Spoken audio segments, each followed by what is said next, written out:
Lila had learned long ago that survival wasn't about wanting to live, it was about not being able to afford to die. She carried trays through smoke-filled rooms where men laughed too loud and women wore smiles that never reached their eyes. The restaurant wasn't elegant. It was the kind of place where power dressed in expensive suits and danger sat at every table, disguised as conversation. She moved through it like a shadow, invisible by design, necessary by circumstance. Her hands never shook. Not anymore. Not when rent was 3 weeks overdue and her mother's medication cost more than Lila made in a month. Not when the landlord's voice turned sharp on the phone, or when the hospital sent letters she couldn't bear to open. Fear had become something she wore beneath her skin, quiet and constant, like a second heartbeat. She was 26 and felt 50. Time had a way of doing that, stealing youth from those who couldn't afford to keep it.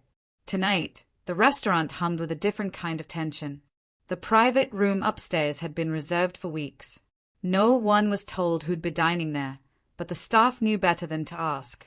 The manager's hands had trembled when he gave instructions. The kitchen worked in silence. Even the air felt heavier, as if the walls themselves understood that something important, something dangerous, was about to unfold. Lila was assigned to serve them. She didn't question it. She never did. She simply tied her apron tighter, smoothed her hair back, and climbed the stairs with a tray balanced perfectly on her palm. Before we go on, tell us, where are you watching from? Drop it in the comments below. The room was bathed in amber light from a chandelier that had seen better decades. 6 men sat around a table carved from dark wood, their faces sharp and their voices low. They spoke in a language Lila didn't need to understand. Power had its own dialect, and she'd learned to read it in the tilt of a head, the pause before a laugh, the way a hand rested too close to a weapon. And then there was him. Dante Moetti sat at the head of the table, and the world seemed to bend around him. He didn't speak often, but when he did, the others leaned in as if his words were oxygen. His suit was black, his hair dark and combed back, his jawline carved from something harder than bone. But it was his eyes that stopped her, cold and calculating, yet somehow tired, as if he'd seen too much and felt too little. He looked at her once, briefly, and she felt the air thin. She set down the first course without a sound. No one acknowledged her. She was furniture, a fixture. She preferred it that way. But as she poured wine into his glass, something inside her shifted. She didn't know why. Maybe it was instinct. Maybe it was the way one of the men across the table smiled too wide when Dante wasn't looking. Maybe it was the glint of something metallic slipped into a pocket, or the way the air seemed to tighten, like a string pulled taut before it snapped. Or maybe it was the food. She'd been in kitchens long enough to know when something was wrong. The sauce on Dante's plate shimmered in a way it shouldn't have. Too glossy, too thick. She'd seen the chef plate it herself, but the dish that came up to the private room had been touched by someone else, someone whose hands moved too quickly, whose eyes darted toward the door. Lila's pulse quickened. She should have said nothing, should have turned and left, should have let whatever was going to happen, happen. It wasn't her world. It wasn't her fight. But her mother's voice echoed in her mind, soft and steady from years ago. Asterisk if you see something wrong and do nothing, you become part of it. Asterisk. And Lila had spent her whole life trying not to become part of anything that would break her further. So when Dante lifted his fork, she moved. Not loudly, not dramatically, just a single step forward, her voice barely above a whisper. There's a poison in your food. The room froze. Every head turned toward her. The silence was so complete she could hear her own heartbeat pounding in her ears. Dante's hand hovered midair, the fork suspended between the plate and his mouth. His gaze locked onto hers, and for a moment, the world shrank to just the two of them, her breath shallow, his eyes unreadable. Then, slowly, he set the fork down. One of the men at the table laughed, sharp and bitter. She's lying. She's just some. Dante raised a hand. The man's voice died instantly. How do you know? Dante's voice was low, calm, but there was steel beneath it. Lila swallowed. The sauce. It's wrong. Too thick. And the way it sits on the plate, it's been tampered with. Dante studied her for a long moment. Then he turned to the man who'd spoken, the one whose smile had been too wide. Marco, Dante said softly, did you touch my food? Marco's face went pale. Boss, I would never. Dante didn't let him finish. He pushed the plate toward him. Then eat it. The room held its breath. Marco stayed at the plate. His hands began to tremble. And Lila knew, in that moment, that she'd been right. Dante stood. The movement was slow, deliberate, and terrifying in its calm. Take him downstairs. Two men moved immediately, dragging Marco from his chair. He didn't scream, didn't beg. He just went, his face ashen, his body slack with the weight of his own betrayal. Dante turned back to Lila. What's your name? Lila. He nodded once, as if filing it away somewhere deep and permanent. You just saved my life. She didn't know what to say, didn't know if she should say anything at all. I'll remember that, Dante continued, his gaze never leaving hers. And I always repay my debts. Then he walked past her, his presence pulling the room with him, and Lila was left standing alone in the amber light, her hands trembling for the first time in years. She'd just stepped into a world she couldn't step out of, and somewhere beneath her fear, beneath the shock, she felt the faint, terrible pull of something she didn't yet understand. It felt like the beginning of everything, or the end. Lila finished her shift in a daze. No one spoke to her. The other waitresses avoided her eyes. The manager disappeared into his office and didn't come out. The kitchen staff moved like ghosts, silent and quick, as if speaking too loudly might summon something they couldn't survive. She clocked out at midnight and walked home through streets that smelled of rain and exhaust. Her apartment was small, cramped, and cold, but it was hers. It would be, if she could keep paying for it. She didn't sleep. Every time she closed her eyes, she saw Dante's face, the way he'd looked at her, the way he'd said her name. I always repay my debts. She didn't want to be owed, didn't want to be remembered.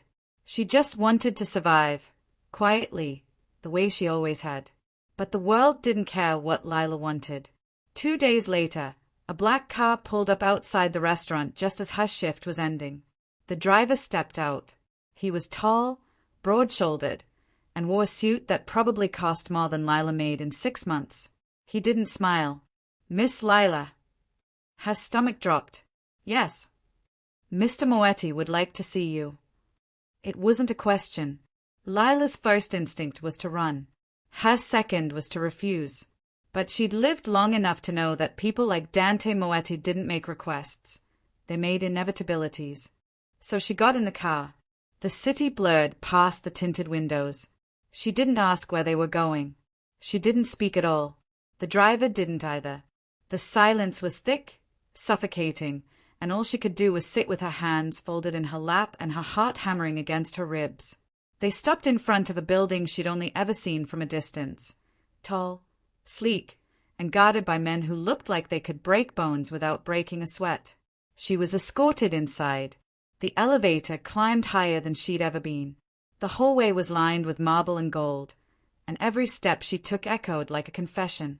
And then she was standing in front of a door, and the driver knocked once, and a voice from inside said, "Come in." Dante's office was enormous. Floor-to-ceiling windows overlooked the city, and the lights below glittered like stars trapped in glass. He stood with his back to her, hands in his pockets, his silhouette sharp against the glow. He didn't turn when she entered. "Close the door." She did. "Do you know why you're here, Lila?" Her voice came out smaller than she wanted. "No." He turned then, and the weight of his gaze settled on her like a hand around her throat. "You saved my life. That means something." I saw something wrong. Most people see things wrong every day. They do nothing." He stepped closer, slow and deliberate. "You did." She didn't know what to say, didn't know what he wanted from her. "I looked into you," Dante continued. "Your mother, The hospital bills. The rent you can't pay. The life you're barely holding together. Lila's chest tightened. You had no right. I had every right. His voice was calm, but there was iron beneath it. You stepped into my world. That changes things. I didn't ask to. No, but you did. He stopped in front of her, close enough that she could see the faint scar along his jawline, the exhaustion buried deep in his eyes. So now I'm going to help you. I don't want your help. You don't have a choice. The words landed like a sentence. Dante reached into his jacket and pulled out an envelope. He set it on the desk between them. Your mother's bills. Paid in full. Your rent. Covered for the next year. And a job, here, in my building. Safe. Legal. Well paid. Lila stayed at the envelope. Why? Because I don't like owing debts. This isn't a debt. This is, she struggled to find the word. This is control. Dante's expression didn't change. Call it what you want, but the offer stands. She wanted to refuse, wanted to walk out and never look back. But her mother's face appeared in her mind, pale, weak, hooked to machines she couldn't afford. And Lila felt the weight of every unpaid bill, every sleepless night, every moment she'd spent drowning in a life that never got easier. She hated herself for it, but she picked up the envelope. Dante's gaze softened, just barely. You'll start Monday. She nodded, and as she turned to leave, his voice stopped her. Lila. She looked back. You're under my protection now. That means no one touches you. No one threatens you. But it also means you belong to this world, whether you wanted to or not. She didn't respond. Couldn't. She just walked out, the envelope clutched in her hand, and felt the door close behind her like the final page of a chapter she'd never wanted to write. Dante stood alone in his office, watching the city lights flicker below. He'd lied to her. Not about the money. Not about the job. But about the debt. He didn't help her because he owed her. He helped her because when she'd looked at him that night, when she'd whispered those words and saved his life, she'd done something no one else had done in years. She'd seen him. Not the power, not the danger, just him. And that terrified him more than any betrayal ever could. If this story has already found a place in your heart, don't forget to like, comment, subscribe, and check the description box below for more stories that stay long after they end. Lila's new life began on a Monday morning that felt like stepping into someone else's dream. The building where she now worked was nothing like the restaurant. Everything gleamed. The floors were polished marble. The walls were lined with art she didn't understand but knew was expensive. The people who passed her in the hallways wore confidence like armor, and no one looked her in the eye. She was given a small office on the 20th floor. Her title was vague, administrative assistant, but the work was simple. Organize files, answer calls, keep things running smoothly. It was easy, too easy, and that made her uneasy. She saw Dante only twice in the first week. Once in the elevator, where he nodded at her and said nothing. Once through the glass walls of a conference room, where he sat surrounded by men in suits, his expression unreadable. He didn't summon her, didn't speak to her, didn't acknowledge her beyond those brief, passing moments. But she felt his presence everywhere. In the way people stepped aside when she walked by. In the way her supervisor never questioned her work. In the way the security guards nodded when she entered the building, as if they'd been told to watch over her. She was protected, but she was also trapped. Her mother's hospital bills were gone. The collection agencies stopped calling. For the first time in years, Lila could breathe without the weight of debt crushing her chest. But the freedom felt hollow, because every time she closed her eyes, she saw Dante's face. Heard his voice. You belong to this world now. She didn't want to belong, but she didn't know how to leave. One evening, as she was packing up to go home, her phone buzzed. A text from an unknown number. Stay where you are. I'm coming to get you. Her pulse quickened. 5 minutes later, The door to her office opened. Dante stepped inside. He looked different outside the formality of meetings. His tie loosened, his sleeves rolled up, his hair slightly disheveled. He looked human. "We're going somewhere," he said. "Where?" "Does it matter?" Lila hesitated. Then, against every instinct screaming at her to refuse, she stood. They drove in silence. The city passed in streaks of light and shadow. Dante didn't explain, and Lila didn't ask. They stopped at a small park on the edge of the city. It was quiet, empty, the kind of place people forgot existed. Dante got out. Lila followed. They walked along a path lined with trees, their branches bare and skeletal against the night sky. "Why did you bring me here?" Lila finally asked. "Because I wanted to talk, and I can't do that in the building." "Why not?" "Because walls have ears, and I don't trust anyone." "You trust me?" Dante glanced at her. "I'm still deciding." They walked in silence for a while. Then Dante stopped, his hands in his pockets, his gaze fixed on the horizon. "Do you regret it?"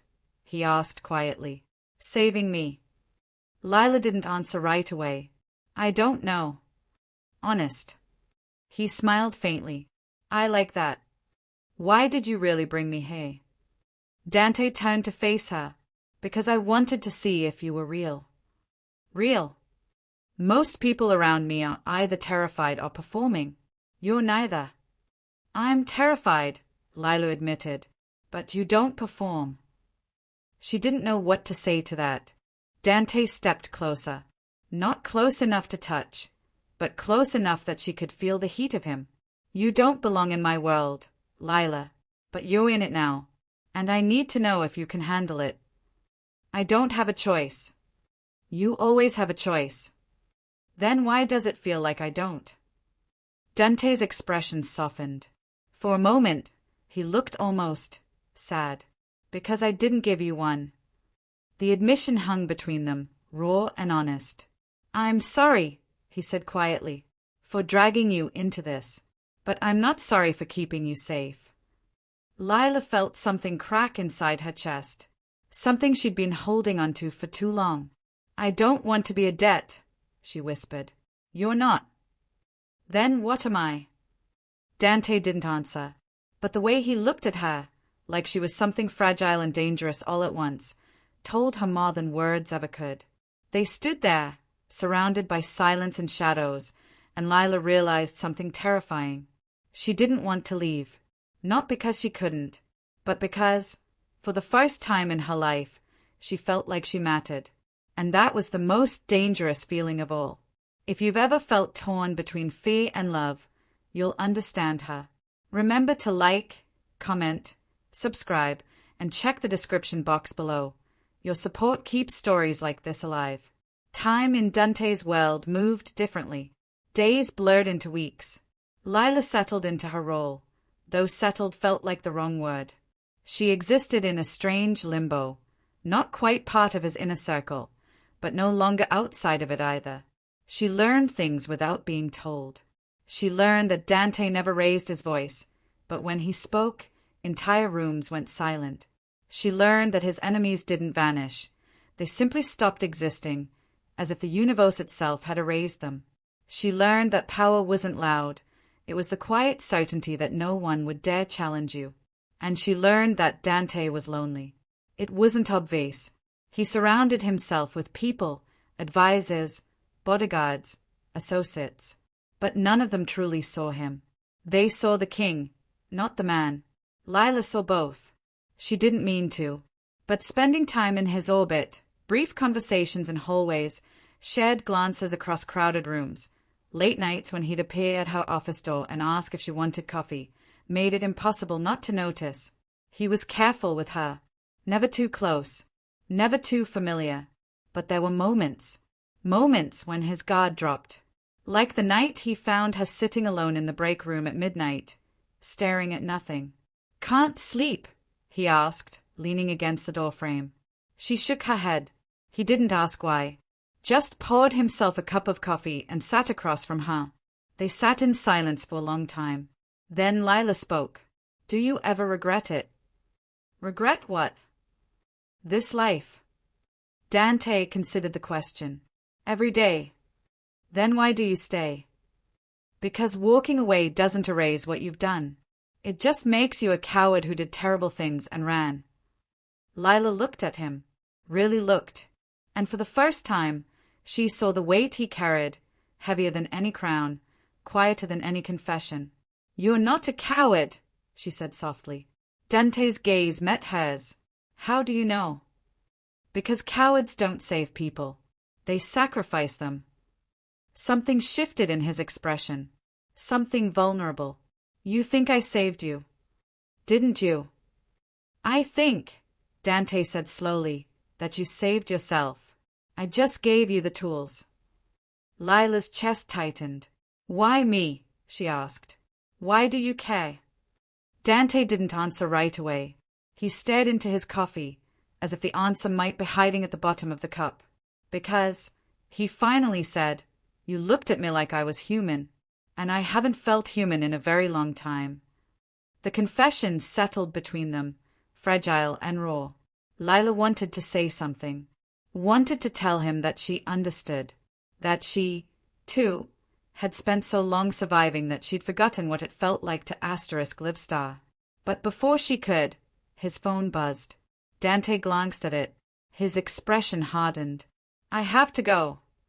He stood, paused, then looked back at her. Lila. Yeah. Don't wait up for me. He left, and Lila sat alone in the dim light of the break room, her coffee growing cold, wondering when she'd started waiting for him at all. The next morning, she arrived at work to find flowers on her desk. Not roses, not anything extravagant, just a small bouquet of white lilies, tied with a simple ribbon. No note, but she knew.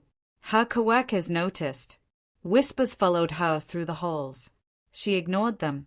But that evening, when she saw Dante in the elevator, she couldn't stay silent. The flowers, she said. Did you like them? Why did you send them? Dante's gaze was steady. Because you deserved something beautiful. I don't need beautiful. Maybe not, but you deserve it anyway. The elevator doors opened. Dante stepped out, but before the doors closed, he looked back. Lila. Yeah. Thank you. For what? For not running. The door slid shut, and Lila stood there, her heart pounding, wondering when she'd stopped wanting to. That night, she dreamed of white lilies and dark eyes and the feeling of being seen. And when she woke, she realized something terrifying. She wasn't afraid of Dante anymore. She was afraid of how much she wanted to stay. Things changed after the flowers. Not dramatically, not all at once. But there was a shift, subtle, undeniable. Dante started appearing more often. Not intrusively, just present. In the hallway when she left her office, in the lobby when she arrived in the morning, in the conference room when she delivered files, his gaze following her even when he was mid-conversation. He never said much, just small things. Good morning. You look tired. Did you eat today? Questions that shouldn't have mattered, but they did, because no one else asked. Lila found herself looking for him too, listening for his voice. Noticing when he wasn't there. It was dangerous. She knew that. But knowing didn't stop her. One evening, he invited her to dinner. It's not a date, he clarified. Just dinner. With me, if you want. Lila should have said no, but she didn't. They went to a quiet restaurant on the outskirts of the city. Private, intimate, the kind of place where people went when they didn't want to be seen. They talked about everything and nothing. Her childhood, his lack of one, her favorite books, his distaste for most people. He made her laugh. She didn't expect that. And when he smiled, really smiled, not the careful mask he wore for everyone else, Lila felt something inside her crack wide open. Can I ask you something? She said. Always. Do you ever get tired of it? The power, the control. The fear. Dante's smile faded. Every second of every day. Then why? Because if I let go, everything I've built falls apart. And the people I've protected pay the price. You protect people. Some. He paused. The ones who matter. Like me. Dante looked at her. Really looked. Especially you. Lila's breath caught. Why? Because, Dante said softly, you remind me of who I used to be. Before all of this. And who was that? Someone who believed people were worth saving. The weight of his words settled over her like a blanket. I still think they are, Lila said. Then you're braver than me. Or more foolish. Dante smiled faintly. Maybe both. They sat in comfortable silence for a while. Then Dante reached across the table and placed his hand over Hayes. It was the first time he'd touched her. His hand was warm. Rough. Steady. Lila. Yeah. If anything happens to me. Don't. Listen. His grip tightened. If anything happens, there's a man named Vincent. He'll take care of you. He'll make sure you're safe. Nothing's going to happen. You don't know that. Then don't let it.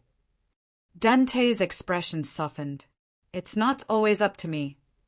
Then make it up to you. He stared at her.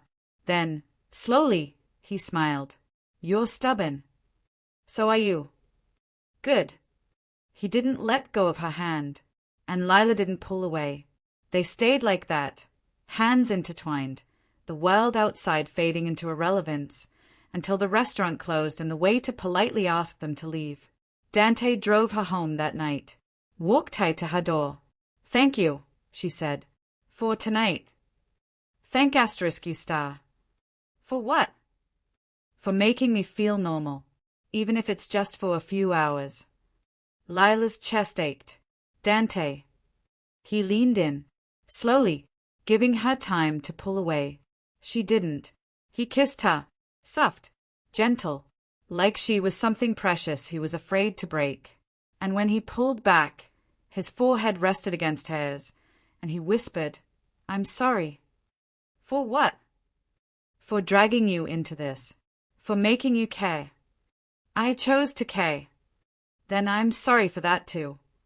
He kissed her again, longer this time, deeper, and when he finally let her go, Lila felt like she was standing on the edge of a cliff, terrified and exhilarated all at once. Dante stepped back. Good night, Lila. Good night. He turned to leave, but before he reached the elevator, she called out, Dante. He looked back. Don't be sorry. He held her gaze for a long moment, then nodded, and disappeared into the night. Lila went inside, closed the door, and leaned against it, her heart pounding, her lips still warm from his kiss. She was falling, and she didn't know if she wanted to be caught, or if she wanted to keep falling forever. If your heart's racing too, take a breath, and don't forget to like, comment, subscribe, and check the description box below for more unforgettable love stories. Everything changed the night they took her. Lila didn't see it coming. She was leaving work late, later than usual. Dante had been in meetings all day, and she'd stayed behind to finish organizing files he'd need for the morning. The parking garage was empty. Her footsteps echoed against concrete. She didn't hear them until it was too late. A hand clamped over her mouth, an arm wrapped around her waist. She tried to scream, but the sound was swallowed by the grip. A van. Darkness. The smell of oil and fear. And then nothing. When she woke, she was in a room she didn't recognize. Cold. Gray. A single bulb hanging from the ceiling. Her hands were bound. Her head throbbed. And across from her sat a man she'd never seen before. He smiled. Hello, Lila. She didn't respond. You probably don't know who I am, the man continued. But I know you. Dante's little pet. His weakness. Her stomach dropped. You see, the man said, leaning forward, Dante Moetti has something I want. And I know he won't give it to me willingly. But for you? He might. He won't, Lila said, her voice steadier than she felt. The man laughed. Oh, sweetheart, you have no idea how much you mean to him. Lila's pulse quickened. He's going to come for you, the man said. And when he does, I'll be ready. Hours passed, or maybe minutes. Time felt meaningless in the grey room. Lila tried to stay calm, tried to think, but all she could see was Dante's face. The way he'd looked at her, the way he'd kissed her. Asterisk if anything happens to me. Asterisk. She hadn't thought it would be her. Then the door burst open. Gunfire. Shouting. Chaos. And through the smoke and noise, Dante appeared. He moved like a storm. Fast, brutal, unstoppable. Men fell around him. He didn't hesitate, didn't falter. And when he reached her, he dropped to his knees and cupped her face in his hands. Are you hurt? She shook her head, tears streaming down her face. I'm getting you out of here. He cut the ropes, pulled her to her feet, wrapped an arm around her and shielded her as they ran. The world blurred. Gunshots, sirens, the smell of smoke and blood. And then they were in a car, speeding away, and Dante's hand was gripping hers so tightly it hurt. But she didn't let go. They didn't speak until they reached his penthouse. Dante locked the door, checked every window, every exit. Then he turned to her. Are you okay? I'm fine. Lila. I'm fine star. But she wasn't. Her hands were shaking. Her breath came in short, uneven gasps. And then, suddenly, she was sobbing. Dante crossed the room in 2 strides and pulled her into his arms. She collapsed against him, and he held her like she was the only thing keeping him grounded. I'm sorry, he whispered into her hair. I'm so sorry. It's not your fault. Yes, it is. They took you because of me. Then let me go. He pulled back, his eyes wide. What?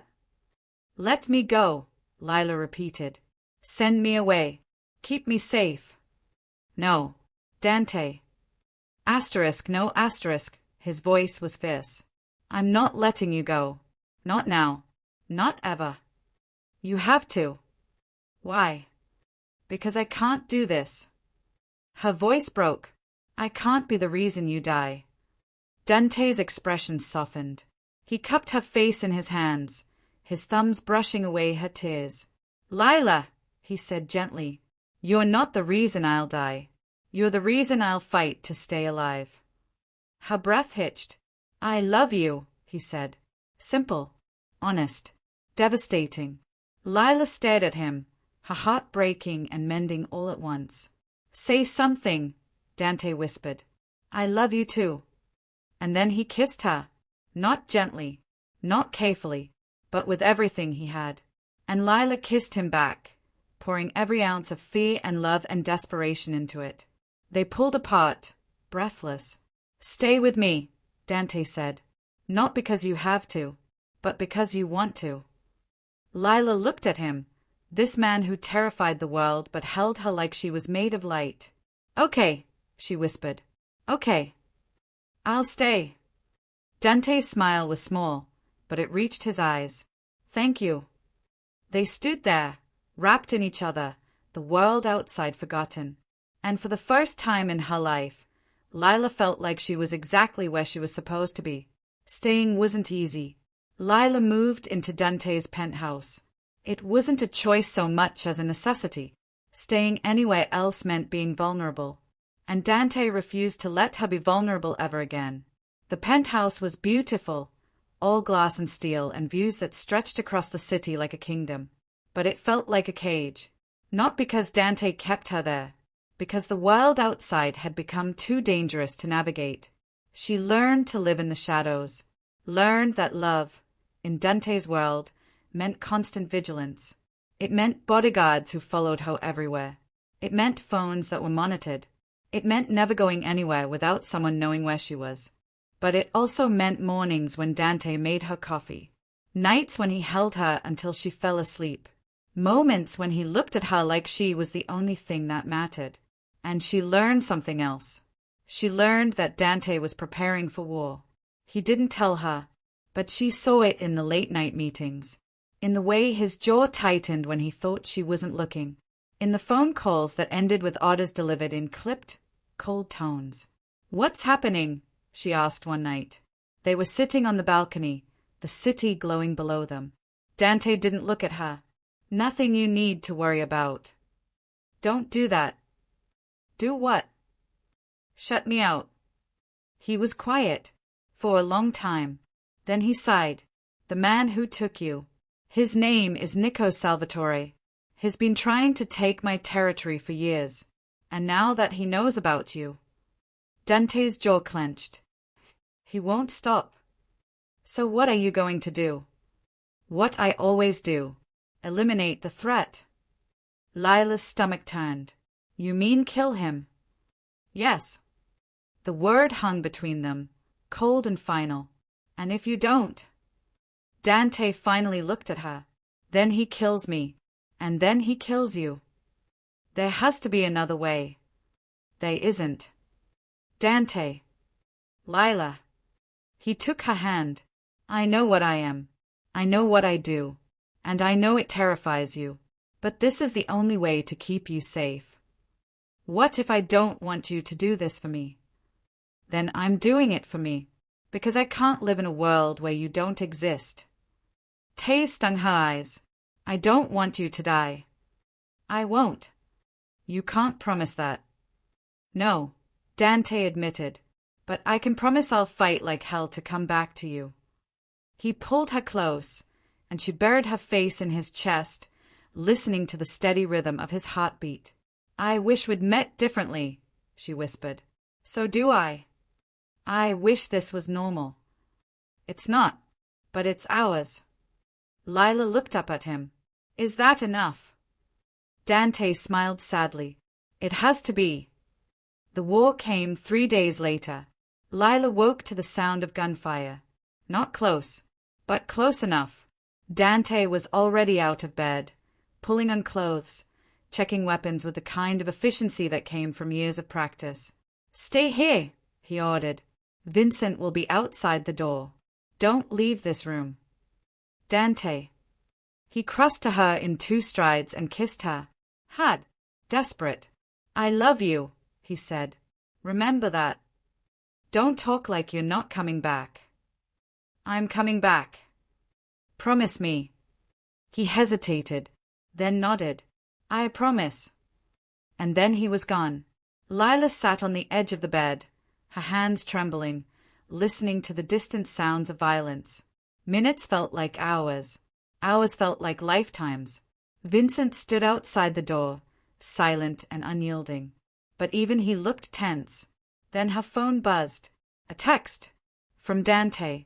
Asterisk, "I'm okay. Stay where you are. Asterisk." Relief flooded through her. But the relief was short-lived. Because 10 minutes later, the lights went out. Vincent burst through the door. "We need to move. Now." "What's happening?" They breached the building. Lila's blood ran cold.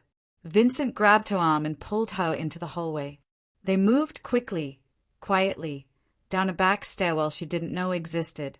And then they heard footsteps. Vincent pushed her behind him, raised his gun. 3 men appeared at the bottom of the stairs. Gunfire erupted. Vincent dropped 2 of them, but the 3rd got a shot off. Vincent staggered. Lila screamed. The 3rd man raised his gun toward her, and then a bullet tore through his skull. Dante stood at the top of the stairs, his gun still raised, his face covered in blood that wasn't his. He looked at Vincent. "Can you walk?" "Yeah." "Then get her out of here." "Dante," Lila started. Asterisk, go. Asterisk. Vincent pulled her away, and the last thing she saw was Dante turning back toward the chaos, disappearing into the smoke and shadows. They made it to a car. Vincent drove with one hand, his other pressed against his side where blood was seeping through his shirt. "Where are we going?" Lila asked. "Safe house. Dante's orders." "Is he?" "He's alive. That's all I know." They drove for what felt like hours. Finally, they stopped in front of a small house on the edge of the city. Vincent unlocked the door. "Stay inside. Don't open the door for anyone but Dante or me." "What about you?" "I'll be fine." "You're bleeding." "I've had worse." He left, and Lila was alone. She sat in the dark, her phone clutched in her hand, waiting for a message that didn't come. The hours crawled by, and then, finally, the door opened. Dante stepped inside. He was covered in blood and bruises. His shirt was torn, but he was alive. Lila ran to him. He caught her, and they collapsed onto the floor together, holding each other like they were the only solid things in a world that had gone to pieces. "It's over," Dante whispered. "Is he dead?" "Yes." Lila didn't know what to feel. Relief, horror, gratitude, grief for the man she'd fallen in love with, the one who had to kill to keep her safe. "I'm sorry," Dante said. "For what?" "For this life. For dragging you into it." "You didn't drag me. I chose to stay." "Why?" Lila pulled back and looked at him. "Because I love you. And love isn't about finding someone who makes life easy. It's about finding someone worth fighting for." Dante's eyes shone with something she'd never seen before. "Tez, I don't deserve you," he whispered. "Maybe not, but you have me anyway." He kissed her, soft, reverent, and in that moment, surrounded by chaos and blood and the wreckage of war, Lila knew something with absolute certainty. She would choose him, every time, no matter the cost. Before we close this chapter, take a moment, comment, subscribe, and check the description box below. Every small gesture helps the next story find its way to you. The war ended, but the scars remained. Dante's empire had survived. Barely. Nico Salvatore was dead, and his organization had crumbled without its leader. But the victory had come at a price. Men had died. Loyal men. Good men. And Dante carried their names like stones in his chest. Lila watched him pull away. Not physically. He still held her at night. Still kissed her in the morning. Still looked at her like she was the only light in his darkness. But emotionally, he retreated. He spent hours alone in his office. Took calls at strange hours. Disappeared for meetings that lasted until dawn. And when she asked what was wrong, he always said the same thing. "Nothing you need to worry about." But Lila knew better. She knew he was drowning, and she didn't know how to save him. One night, she found him standing on the balcony, staring at the city below. She wrapped a blanket around her shoulders and joined him. They stood in silence for a while. Then Lila spoke. "Talk to me. I don't know what to say." "Say anything. Just don't shut me out." Dante's jaw tightened. "I'm trying to protect you." "I don't need protection from your feelings." "Yes, you do." "Why?" He turned to her, and the pain in his eyes nearly broke her. "Because I'm a monster, Lila. I've done things that would make you hate me. I've killed. I've lied. I've destroyed lives without a second thought. And the worst part is..." His voice cracked. "The worst part is I don't regret most of it." Lila stepped closer. "I know what you are." "No, you don't." "Yes, I do. And I'm still here." "You shouldn't be." "But I am." She took his face in her hands. "Dante, I've seen you at your worst. I've seen the blood on your hands. I've seen the violence. And I'm still here. Not because I'm naive. Not because I don't understand. But because I see all asterisk of you. The monster. The man. The person who's trying so hard to be good in a world that won't let him." A tear slipped down his cheek. "How do you do that?" he whispered. "Do what?" "Look at me like I'm worth saving." "Because you are." Dante pulled her close and held her like she was the only thing keeping him from falling apart. And maybe she was. They stayed like that until the sun began to rise, painting the sky in shades of gold and pink. "I want to leave," Dante said suddenly. Lila pulled back. "What?" I want to leave. This city. This life. All of it. You can't just leave. I can. I've been planning it for weeks. Vincent will take over. He's ready. He's always been ready. Dante. I want a life with you, Lila. A real one. Not this. Not constantly looking over our shoulders. Not living in fear. Where would we go? Anywhere. Everywhere. It doesn't matter as long as I'm with you. Lila's heart raced. Are you serious? More serious than I've ever been about anything. What about your responsibilities? I've been responsible my whole life, and it's cost me everything. My childhood, my sanity, my soul. He cupped her face. But you gave me something I thought I'd lost forever. Hope. And I'm not losing that. I'm not losing you. Tears streamed down her face. When? 2 weeks. Vincent needs time to prepare. And I need to tie up loose ends. And then we disappear. Lila laughed through her tears. Together. Together. She kissed him. Long and deep and full of promise.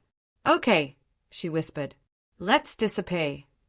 The next 2 weeks were a blur. Dante worked tirelessly, transferring power, settling debts, ensuring that his departure wouldn't cause chaos. Lila watched him transform. The weight seemed to lift from his shoulders. He smiled more, laughed more, started making plans for a future neither of them had thought possible. They talked about where they'd go. A small town, maybe. Somewhere quiet. Somewhere no one knew their names. They talked about the life they'd build. Simple, peaceful, normal. And for the first time, Lila believed it was possible. But then, 3 days before they were supposed to leave, everything changed. Dante came home late. His face was pale. What's wrong? Lila asked. He didn't answer. Just handed her a file. She opened it. Inside were photos. Documents, names she didn't recognize, and at the top, a single word, **betrayal. **. What is this? Vincent, Dante said quietly. He's been working with someone, planning to take over the moment I leave. Lila's blood ran cold. Are you sure? I wish I wasn't. What are you going to do? Dante's expression hardened. What I have to. You're going to kill him. He betrayed me. He put you in danger. But he's your friend. He was my friend. Now he's just another threat. Lila grabbed his arm. Dante, please. There has to be another way. There isn't. Then don't do this. Let's just leave. Tonight. Right now. Dante looked at her, his eyes filled with something she couldn't name. I can't. Why not? Because if I run, he'll come after us, and I won't spend the rest of my life looking over my shoulder. So you'll kill him instead? Yes. Lila stepped back. And what happens to you after that? What happens to the man I fell in love with? He's already gone, Lila. He's been gone for years. That's not true. Yes, it is. You just didn't want to see it. The words cut deeper than any blade. If you do this, Lila said quietly, I don't know if I can stay. Dante flinched. Don't say that. I mean it. I fell in love with the man who wanted to be better, not the one who keeps choosing violence. This isn't a choice. This is survival. It's always survival. It's always one more fight, one more enemy. One more reason to keep living this life. Her voice broke. When does it end, Dante? He didn't answer, because they both knew the truth. It never ended. Not for men like him. Dante turned away. I'm sorry. So am I. He left, and Lila stood alone in the apartment. The future they'd dreamed of crumbling around her like ash. Lila didn't sleep that night. She sat by the window, watching the city lights flicker below, waiting for Dante to come home. He didn't. Dawn came, then morning, then afternoon. Her phone remained silent, and Lila felt something inside her crack. She loved him. God, she loved him. But love wasn't enough to save someone who didn't want to be saved. That evening, the door finally opened. Dante stepped inside. He was clean. No blood. No bruises. But his eyes were empty. Is it done? Lila asked. Yes. Did you kill him? Dante paused. No. Lila's head snapped up. What? I couldn't. He sank onto the couch, his head in his hands. I stood there with the gun in my hand, and I couldn't do it. Why not? Because I heard your voice, asking me when it ends. He looked at her, and she saw the exhaustion etched into every line of his face. And I realized it doesn't. Not unless I make it end. Hope flickered in Lila's chest. What did you do? I gave him a choice. Leave the city. Build something new somewhere else. Or die. Dante exhaled slowly. He chose to leave. Lila crossed the room and knelt in front of him. You let him live. I let him live. Why? Because you were right. I've spent so long being the monster that I forgot I could be anything else. He took her hands. But you make me want to try. Tears slipped down Lila's cheeks. I thought I'd lost you. You almost did. But you came back. I'll always come back to you. She pulled him close, and they held each other in the fading light. Can we still leave? Lila whispered. Yes. When? Tomorrow. Tonight. Right now. Whenever you want. Lila pulled back and looked at him. Tomorrow. Let's leave tomorrow. Dante smiled. It was small and tired and beautiful. Tomorrow, he agreed.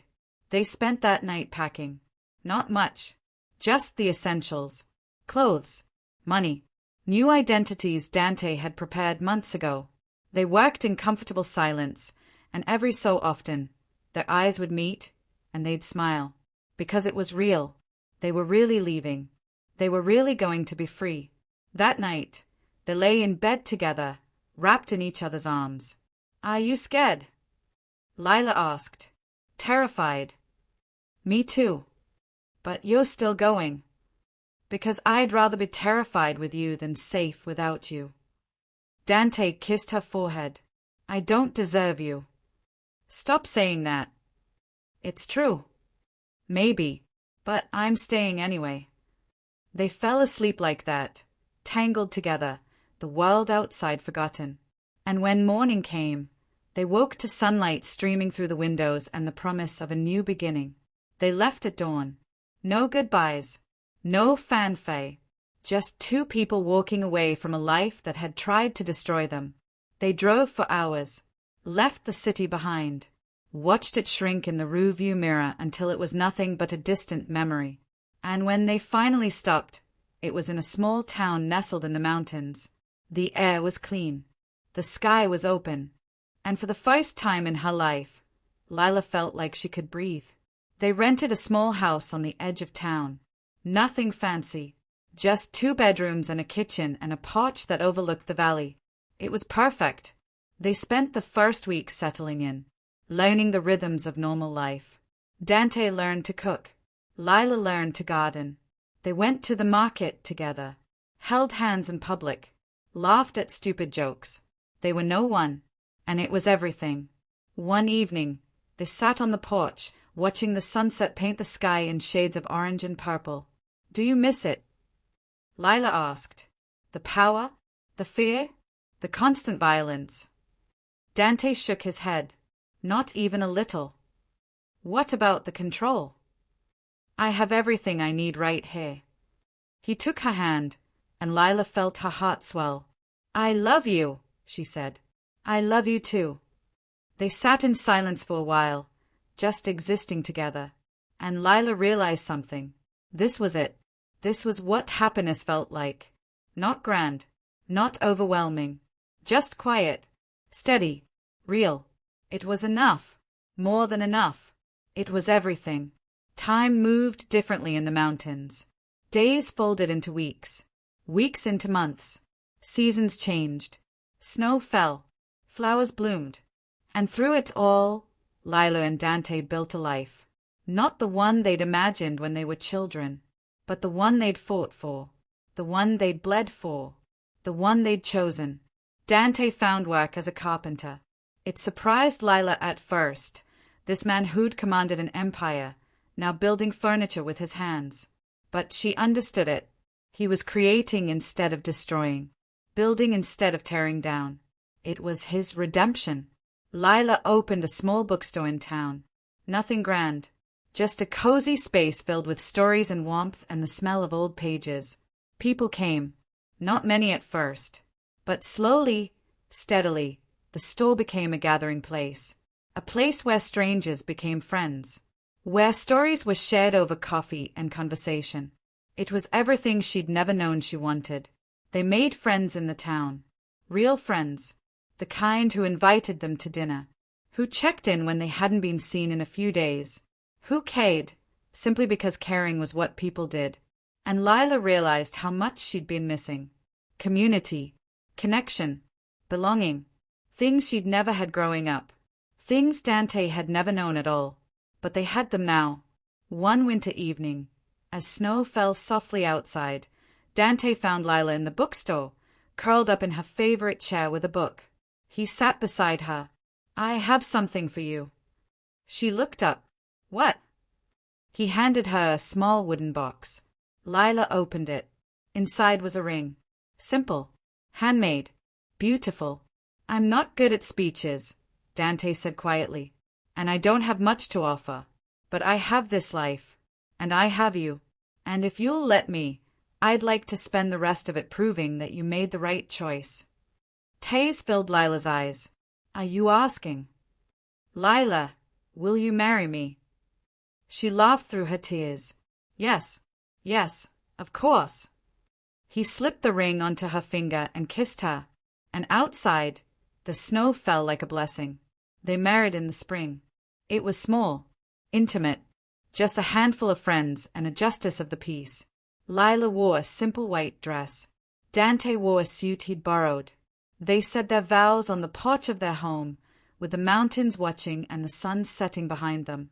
And when the justice pronounced them husband and wife, they kissed like it was the first time, like it was the last time, like it was the only time that mattered. That night, they lay in bed together, Lila's head on Dante's chest, his fingers tracing lazy patterns on her shoulder. "Do you ever think about it?" she asked. "The life we left behind?" "Sometimes." "Do you regret it?" Dante was quiet for a moment. "No, that life gave me power, but this one gave me peace, and I'll choose peace every time. Even when it's hard. Especially when it's hard." Lila smiled. "I'm glad we found each other." "So am I." They fell asleep like that, wrapped in each other, the world outside quiet and still. Years passed. They grew older together. Gray crept into Dante's hair. Lines appeared around Lila's eyes. But they were happy. Some days were hard. Old ghosts had a way of creeping back, whispering reminders of who they'd been and what they'd done. But they faced them together. They built a garden, adopted a dog, hosted dinners for friends. They traveled sometimes, never far, never for long. Just enough to see new places and make new memories. And every night, no matter where they were, they came home to each other. One evening, many years after they'd arrived, they sat on the porch together, watching the sunset just like they had that first night. Lila's hair was silver now. Dante's hands were weathered and scarred. But when he looked at her, she saw the same man who'd walked into her life all those years ago. And when she looked at him, he saw the woman who'd saved him in more ways than one. "Do you think they tell stories about us?" Lila asked. "Back in the city?" "Probably, but they are not our stories anymore." "No, they are not." "Do you ever wish things had been different?" Lila thought about it, about the pain, the fear, the violence, about the moment she'd whispered those words that changed everything. Asterisk, there's a poison in your food. Asterisk. About the man who'd hurt her. Who'd protected her? Who'd loved her? About the life they built from ashes and blood and hope. No, she said finally. I wouldn't change a thing. Dante took her hand. Neither would I. They sat in comfortable silence as the sun dipped below the horizon, painting the sky in shades of gold and crimson. And Lila thought about love. Not the kind in fairy tales. Not the kind that made life easy, but the kind that made life worth living. The kind that transformed monsters into men. The kind that saved not through grand gestures, but through quiet, steady presence. The kind that whispered, asterisk I see you. All of you. And I choose you anyway. Asterisk. That was the story. Not of a waitress who saved a mafia boss, but of two broken people who found each other in the darkness and chose to walk toward the light. Together. Always together. And that, in the end, was enough. If stories like this linger in your heart long after they end, don't leave just yet. Like, comment, subscribe, and check the description box below, and let the next story find you when the night grows quiet again.